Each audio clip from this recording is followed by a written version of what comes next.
want to get a read on all of this to former Hostess CEO Greg Rayburn and what he thought of what the New York City mayor had to say. No surprise, Greg, obviously, that a very liberal New York City mayor isn't going to see eye to eye with someone who's not quite that way in the personage of Donald Trump.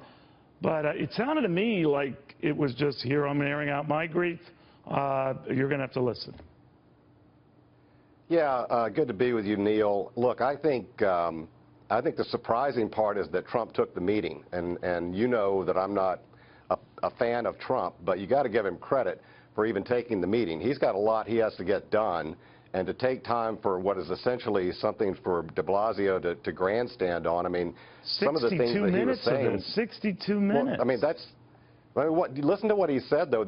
Some of that was laughable. I would bet you that Mayor de Blasio is so much farther out of step with the NYPD and so removed as opposed to where President-elect Trump is and what he intends to do to support law enforcement. I mean, all of that to me is just kind of a joke.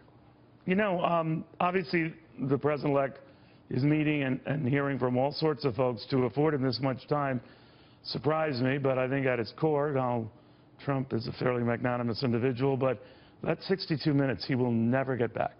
He will never get it back.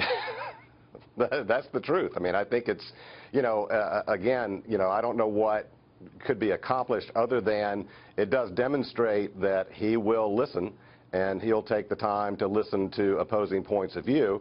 And, you know, I think there's credit and merit to that. All right, Greg Rayburn, thanks for your patience with breaking news. Always good chatting with you, the former Hostess Brands CEO.